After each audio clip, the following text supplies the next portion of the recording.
I have been working on my moon calendar for about 3 months. It is a watercolor of the cycles of the moon. So on the back, you can see all the lunar cycles, the eclipses, and the pink moon, the blue moon. Also on the QR codes, I write songs based on the moon, what's happening and what's connecting with us, with nature, and what energies are coming up for that moon.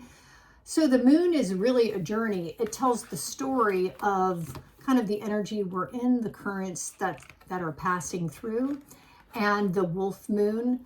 When you connect and have kind of a guide of just what is coming in, now you're just more in flow with nature and you know what to do. You can become of the nature that is then reflected in you.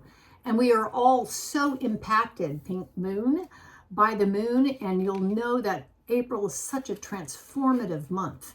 And where to keep your attention, because a lot of times we're hit and bombarded with so much energies in the space that we don't know where to track our attention. We don't know what to do.